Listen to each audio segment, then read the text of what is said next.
এবারে ইরানের তেল ও খার্ক দ্বীপ দখলের ইচ্ছে প্রকাশ করলেন মার্কিন প্রেসিডেন্ট ডোনাল্ড ট্রাম্প।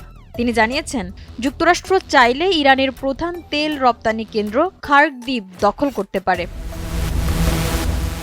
স্থানীয় সময় রোববার ফিনান্সিয়াল টাইমসকে দেওয়া এক সাক্ষাৎকারে ট্রাম্প বলেন, সত্যি বলতে আমার পছন্দ হবে ইরানের তেল নিয়ে নেওয়া। তিনি এই সম্ভাব্য পদক্ষেপকে ভেনেজুয়েলার সঙ্গে তুলনা করেন এবং যুক্তরাষ্ট্র দীর্ঘমেয়াদে তেল শিল্প নিয়ন্ত্রণে রাখতে চায় বলেও উল্লেখ করেন।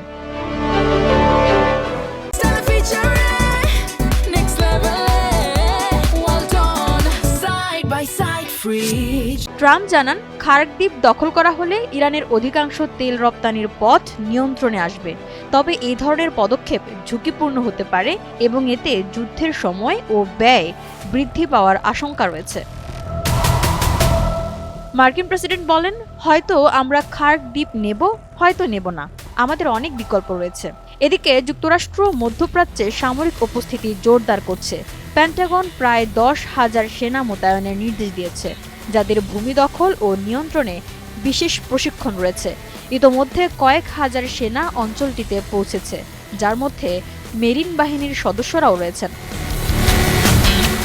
ট্রাম্প দাবি করেন, খার্ক দ্বীপে ইরানের প্রতিরক্ষা খুব দুর্বল এবং যুক্তরাষ্ট্র চাইলে সহজেই এটি দখল করতে পারে। অন্যদিকে ইরান যুক্তরাষ্ট্র সংঘাতের কারণে বৈশ্বিক তেল বাজারে অস্থিরতা বেড়েছে।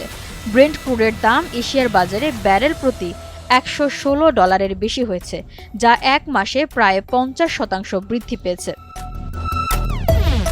তবে উত্তেজনার মধ্যেও কূটনৈতিক তৎপরতা অব্যাহত রয়েছে।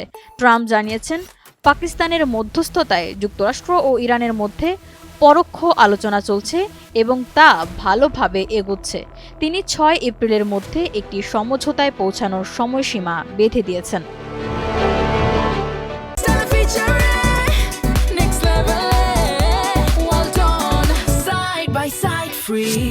মার্কিন প্রেসিডেন্ট আরও দাবি করেন, ইরানে কার্যত শাসন পরিবর্তন হয়ে গেছে এবং নতুন নেতৃত্বের সঙ্গে যুক্তরাষ্ট্রের আলোচনা চলছে। এছাড়া ইরানের সাবেক সর্বোচ্চ নেতা আয়াতুল্লাহ আলী খামেনির ছেলে মুজতবা খামেনি সম্পর্কে তিনি বলেন, তিনি হয়তো নিহত হয়েছেন বা গুরুতর আহত অবস্থায় আছেন। তবে তেহরান কর্তৃপক্ষ এসব দাবি নাকচ করে জানিয়েছে, দেশের নেতৃত্ব নিরাপদে রয়েছেন।